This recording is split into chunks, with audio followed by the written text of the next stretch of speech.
My name is Imogen Bell. I was born in Middlesbrough. Coming to university was a change that I was prepared for. It was something that I knew that I wanted to do. Ever since I was in probably year 9, I've got a lot of older siblings and all of them have gone to university before, so I'm the 5th child in my family to go to university. I wasn't sure exactly how I would feel. I knew that it was going to be different and there's a lot of independence. I'm quite an independent person, but it was the change of, you're at home and all you have to think about was your homework and your schoolwork and any extracurriculars that you did, and now you also have to juggle your laundry and your food shop and cooking for yourself. It's something that I did at home, but doing it more regularly at uni was something that was definitely different, and kind of having to keep yourself afloat and there's no one there to rely on.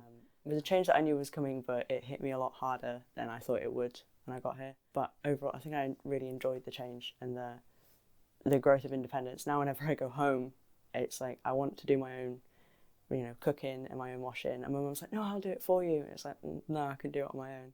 I would definitely say I feel a lot more like an adult now. The activities that I sort of do on my own to keep myself regulated, I row. I've been rowing for 6 years. I love doing that. I row for the university.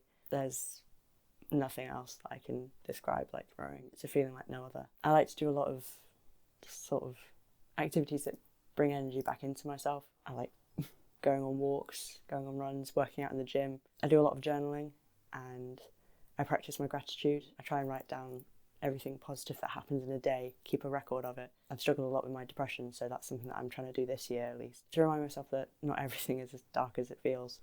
I spend a lot of time with my friends, even if it's just sitting in their company. We don't have to be doing anything. Just sitting with them and being in their company is something that feels so easy. There's no expectation to be anything else other than what you are, and I really like that. I like baking. I feel like we've mastered banana bread and I quite like making that. And just cleaning has become very therapeutic. Cleaning my room, sorting out, my laundry, or just washing up the dishes, just small tasks but making them meaningful, has become very relaxing for me and keeps me grounded from the craziness that can be at university. Doing the monotonous everyday things kind of keeps my feet on the ground. My values from before university, I wouldn't say that I've changed them, they've kind of just evolved. I'm definitely of the mindset now where, energy cannot be created nor destroyed, it can only evolve and turn into something new. So I've done a lot of work on myself and I'm working alongside a counsellor to come up with new systems of dealing with things that,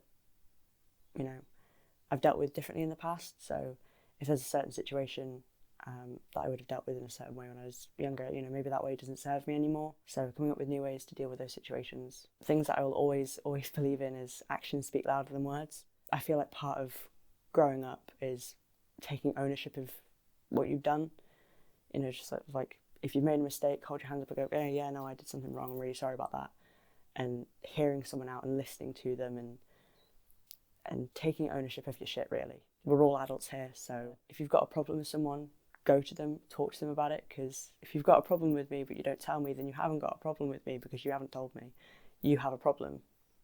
I would say that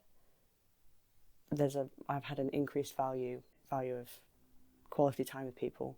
Since being at university, I've unfortunately lost my nanny, and there's so many things that I'm learning now that I wish I'd learned beforehand, and there's so many more things that I wish I could have said. So I've definitely realised that, when you feel something, say it. Say what you feel when you feel it, because you'd rather say it and mean it than not say it and regret it. Embarrassment lasts a moment, but regret lasts a lifetime. Just seizing every opportunity and saying what you mean and making the most out of every day, because time only moves forward.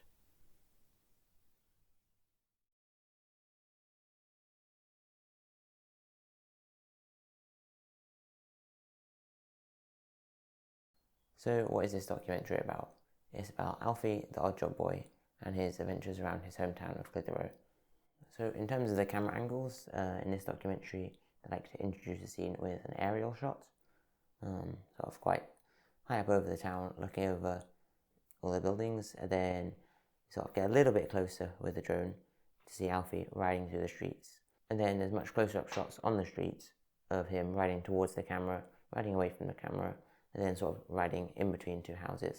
And then as the scene progresses, when he's picked up his next odd job, there's sort of a wider angle shot of him doing the odd job, walking around. And then as the interview progresses and asking him more questions, they get a little bit closer up to see the details of what he's doing, and they mix that with closer up shots of him and his face as he's talking and answering the interviewer's questions. So I quite liked the beginning and end, but the middle was, not my favourite bit. In the end, it did have quite a clear message, and I think that message directly answered all the questions that were raised in the documentary. It was a little bit cliche with him walking up the hill into the sunset. However, I do think that kind of matched the tongue-in-cheek mood of the documentary, and it was quite a nice ending. And I think it was symbolic of him overcoming his struggles and feeling happier about what was happening in his life. And the way it was done did seem quite natural and in the mood of the documentary. So how did this documentary make me feel? I think about 10 minutes in, I was feeling kind of sad for the guy, and I didn't really know whether to take the documentary seriously. He didn't seem to be taking it that seriously, and neither did the interviewer.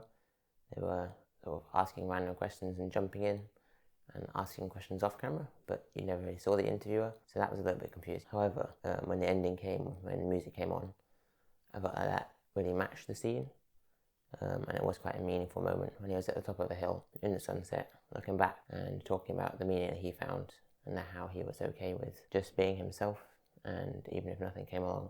I thought that was a very nice ending.